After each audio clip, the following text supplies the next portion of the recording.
So yeah, the iPhone 14 was just announced, and these days it's super easy to just fall out of love with your current device, but let me just reignite that fire for you.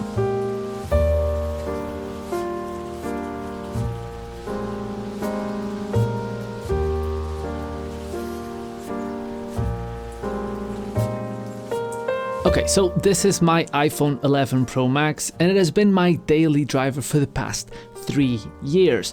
You've heard that right, it's a guy making videos on the internet about tech that's reviewing or talking about a device that came out 3 years ago, and it has actually been my device for the past 3 years.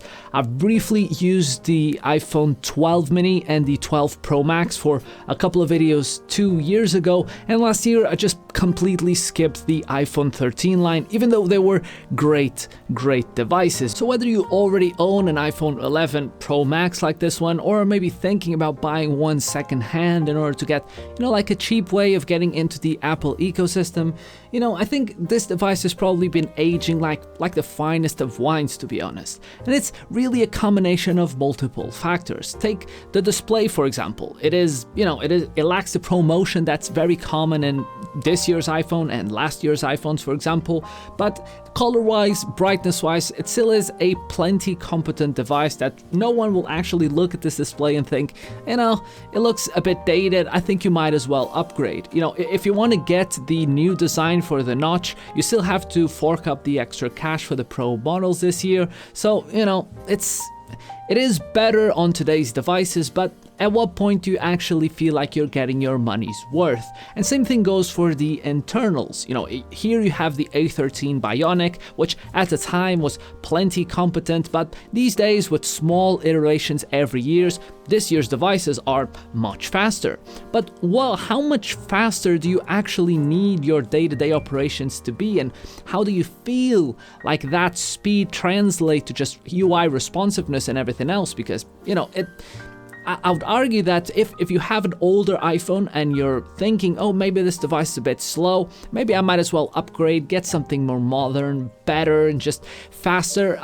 I'll just argue that if you back up everything off the iPhone, do a factory reset, and manually add everything back that you actually want, you feel surprised by how much zippier and faster everything feels on a phone that, has been, factory refreshed, which is something that every new phone actually gets. So you just get a phone out of the box. Not only is it more powerful than the previous one, but it's completely a clean slate that you can start all over. Particularly if you're close to 80 or 90% of your used storage, this can be like a godsend for multiple different reasons, because caching usually happens on that storage. So if you need to take something a little bit off the RAM and just put it on the storage for a little while, if the SSD is too full, it'll be slower.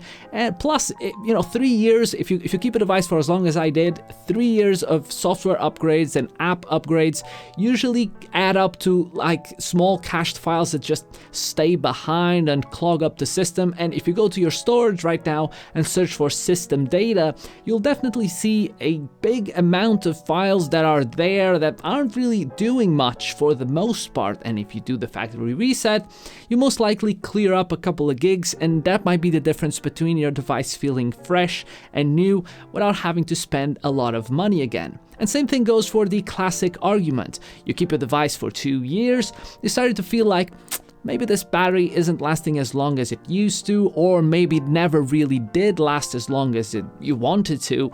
And then 2 years later, the battery is degraded because, mind you, the battery is a consumable and it will consume itself, and 2 years later most people will be at around 80%. And even though I take great care of the battery of my phone, a little to my detriment, to be honest, because it's like I avoid charging the device to full if I can. I never deplete the battery to zero unless absolutely necessary. And if you do all that, 3 years of a device and I'm at 87% battery health. But this device was great battery when it was brand new, but 3 years later, 87% battery life, it doesn't last multiple days anymore, but I'm definitely not charging it multiple times a day. So if you buy a device like this one, where the battery right out of the box is incredible, along the years the battery will trickle down to a good and good plus status, and you won't have any problems necessarily. Mind you, I didn't make a full video just cramping down on the iPhone 14 and telling you don't upgrade because the phone is trash. It definitely isn't, but I think a lot of people make their buying decisions in just the sheer excitement after watching the keynote, or peer pressure from people around on their lives that are constantly upgrading their phones. But in reality, even if you make videos like these for the internet and you like to talk about tech, and most likely I will buy an iPhone 14 to make a video for the channel, I think it's very important that you are aware about how a device performance affects your day-to-day life. And at the end of the day, whether you have a iPhone 11 or a XS or something older, day-to-day operations on the phone won't necessarily feel much different. If you're scrolling on TikTok or social media, having a new device or a device that's 2 or 3 or 4 years old, the experience isn't fundamentally better, and I think most people forget about it. And I think Apple does a far better job when it comes to refreshing the software experience on their devices, and you're far likelier to receive multiple iOS upgrades along its lifetime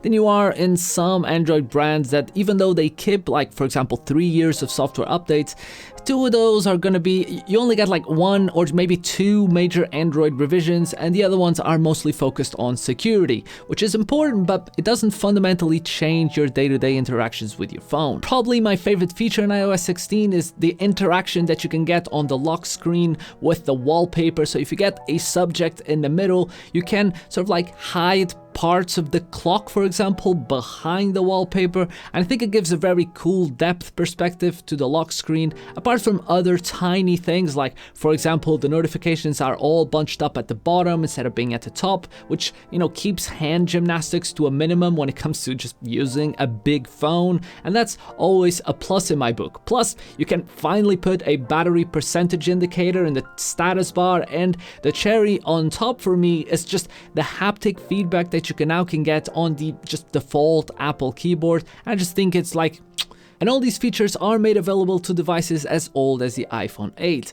And if you have a somewhat recent iPhone like the 11 Pro Max, I would argue upgrading to iOS 16 gives you a much fresher feel to your device than you'll get from just upgrading to, for example, the iPhone 14 Pro Max. But now let's talk cameras. And I mean, one of the biggest selling points for iPhones every year is the camera, and people really tend to value a phone's camera almost above everything else. And with the iPhone 14 seeing such a big upgrade hardware-wise to the main sensor, you'll definitely be taking pictures that will be considered the benchmark for every phone manufacturer for next year. But that doesn't suddenly make this device take crap pictures in comparison. And even though the new cameras look like a massive upgrade, the pictures will still look and feel like a smartphone camera at the end of the day. No matter how many exclusive smart features that Apple crams into the software, you'll still be able to snap great images with the phone that you already own. But here I would argue that if you own anything older than the iPhone 11, then the camera upgrade, I think everything combined, this might be the year for you to upgrade, because the iPhone 11 was a substantial leap forward from the XS. So if you own a XS or 10, I think the leap forward in cameras this year is a definite thing to consider. But anything 11 or newer, I still think you're more than fine in taking very competent pictures in 2022. All this talk just to come down to the very simple conclusion. I really do believe that an iPhone 11 Pro Max is still an incredible phone to have in 2022, and just by watching a flashy presentation about the new iPhone 14, you shouldn't really feel compelled that you actually have to buy the upgrade. A new phone is always nice and you will always feel great for the first week or two, but at the end of the day, your old device, if it's 3 years old or 4 years old, for example, will still do 90% of the same things.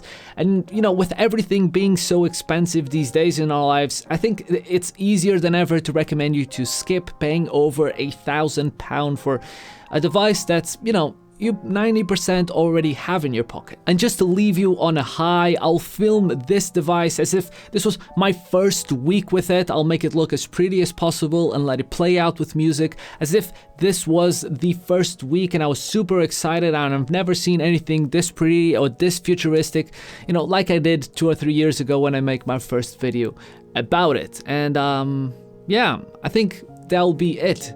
A huge thanks for watching, and just sit back and enjoy the music and the pretty visuals. I guess that makes sense.